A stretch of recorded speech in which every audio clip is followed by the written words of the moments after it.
Are you John Connor? No, I'm only 80 Passione. I'll be back. Hi everyone, and welcome back to 80 Passione for another episode of What I Watched This Week. We are on the 7th one, as you can see from the background, and I'm going to tell you about the 8 films that I watched in this week. So relax, prepare your popcorn because there is a lot to talk about. But let's start with the first one. In the meantime, don't forget to subscribe to this channel. The first film that I watched this week, it's called The Monster Squad, a 1987 comedy horror film, a real deep into the 80s. A film that recalls classics such as The Goonies, E.T. and other Carpenter's films. 83 minutes that pass without thoughts between a reference to Dracula and another to werewolves and Frankenstein. Perfect for a carefree family evening where you can prepare popcorn and indulge in watching something extremely light. A type of cinema that I personally miss a lot, made up of a few special effects but original ideas.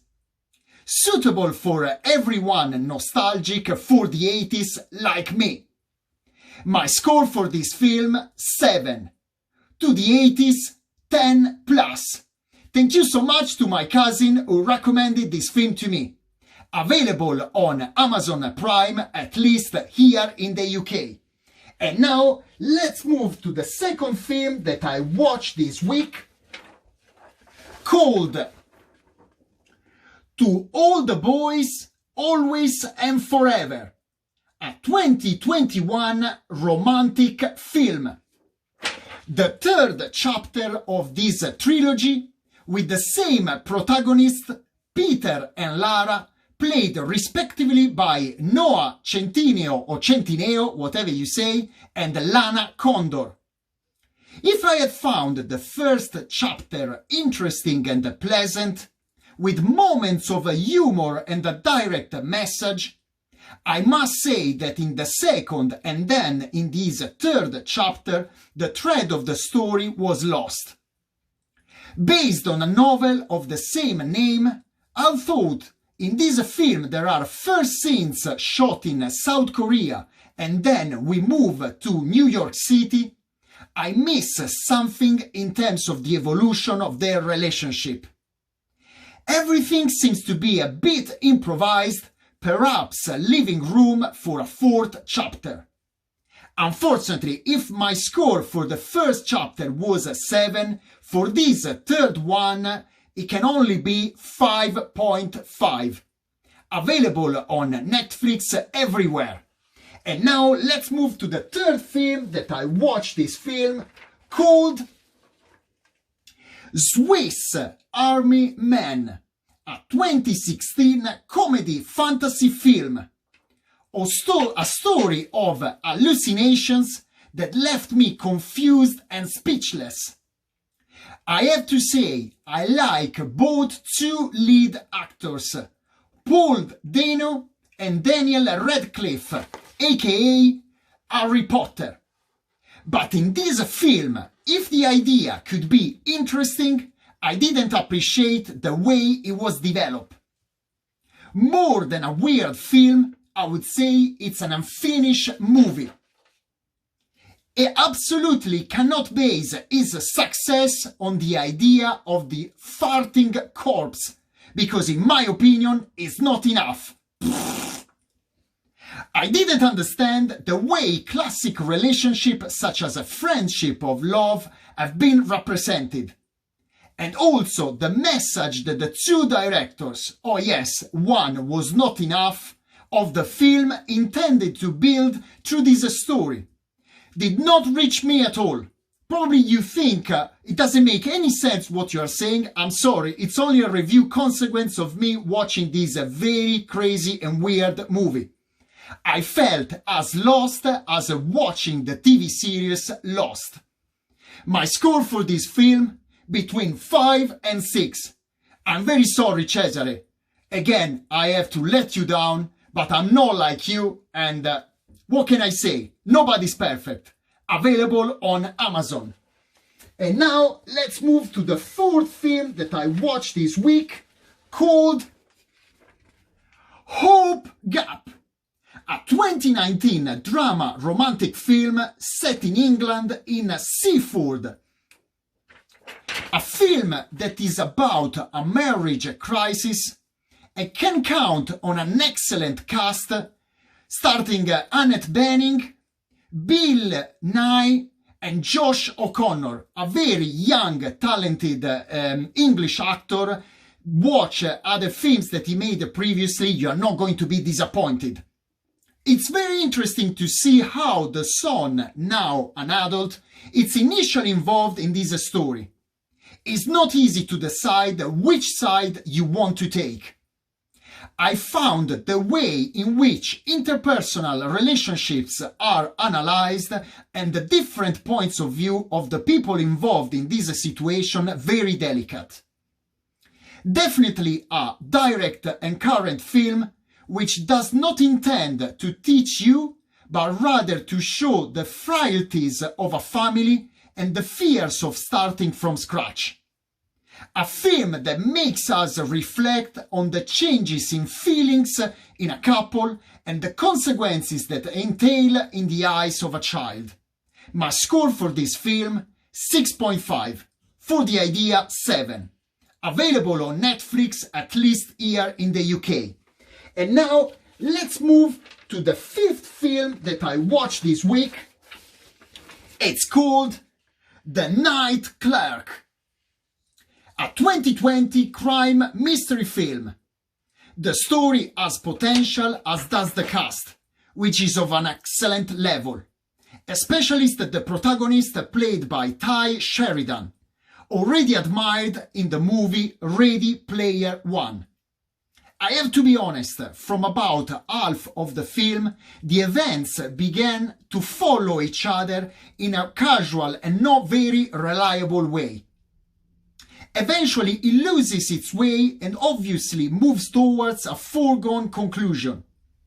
This is unfortunate because from the trailer it seemed to be more promising. A film that can be easily watched, but which at the same time is easily forgotten. I'm very scared because I recommended this film to my parents and probably they're going to watch it tonight. My score for this film, between 5.5 and 6. Available on Netflix, eventually everywhere, but at least here in the UK. And now, let's move to the sixth film that I watched this week. It's called The Map of Tiny Perfect Things, a 2021 fantasy sci-fi film directed by Ian Samuels, the same director of Sierra Burgess is a Loser, a film that even if destroyed by critics, I really liked. Available on Netflix. But now, returning to this film, The Map of Tiny Perfect Things, it's a simple and linear story that immediately engages you from the very first scenes. A film with references to fourth dimension, time frames and classic films of the past. It's really true that only love is capable of stopping and restarting the course of time. During the entire duration of the film, we have the opportunity to reflect on the meaning of our existence on this earth and how the relativity of time.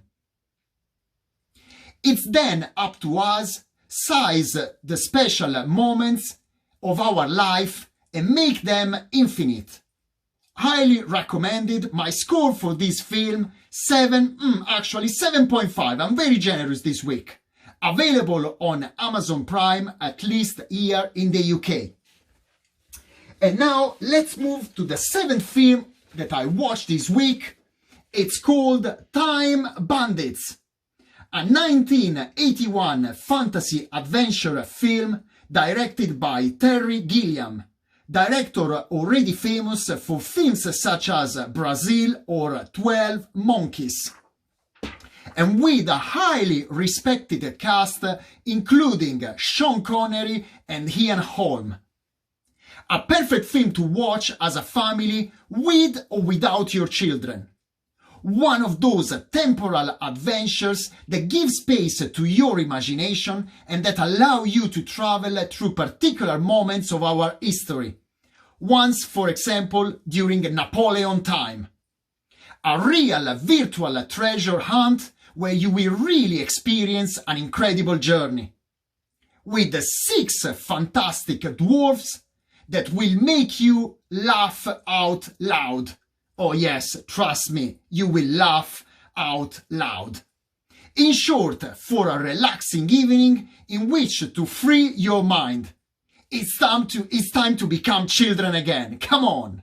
My score for this film, 7. Available on Amazon. And now, last but not least, the 8th film that I watched this week, it's called The Stanford Prison Experiment. A 2015 drama film with a super young, talented cast. Based on a true story, a film that shows us how human beings can really transform themselves in a few moments. How easy it's to abuse one's power, authority or position and try to break other human beings.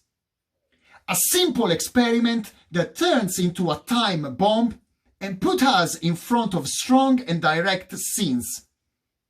How far can we go to deny our very nature just for the pleasure of commanding? A shocking film, but one that will make you think a lot about the current system and about the difference between rehabilitation and enforcement in today's society. My score for this film, 7. Available on Amazon Prime, at least here in the UK. So that's all for the 8 films that I watched this week, but in pure Ho Tanta Passione style, and also because I know that some of my subscribers love these, this week was full of very important birthdays. I had to write them down just not to forget any of them. So happy birthday Benicio del Toro. Happy birthday John Travolta. Happy birthday Molly Ringwald. You were fantastic in films such The Breakfast Club or 16 Candles. Matt Dillon. Happy birthday. You were great, Matt. Roberto Baggio, my hero as a child, as a football player, the best player that, made me fall in love with football. Happy birthday, Michael Jordan, MJ23. Hat off, you are and always will be the number 1. Happy birthday, Valentino Rossi. Vroom, vroom, vroom. I think he's just 1 year probably older than me. Happy birthday, Valentino. Happy birthday, John McEnroe, the second best lefty in tennis ever after Rafael Nadal. It was as well today, 20th of February, Kurt Cobain's birthday, so I wanted to remember someone so great that he died probably too early, and he represented so much for the music. I was so lucky to be able to go to Seattle, so happy birthday Kurt, rest in peace wherever you are. And also happy birthday Sidney Poitier, who I think today is turning 94. But also happy birthday to my lovely aunt Marta. Happy birthday to my incredible mom. You are definitely, with my wife, the most important woman in my life. And also happy birthday to my favorite ever cousin Sarah. I love you. I wish 100 more happy years in your life. It was very long today, but as you can see, there was a lot to talk about, a lot of people to celebrate. Don't forget, subscribe to this channel, leave your comments, let me know your opinion regarding this film, so other that you recommend. That's all for today. It was a very intense week. I can't wait for the next one with what I watched this week, week 8.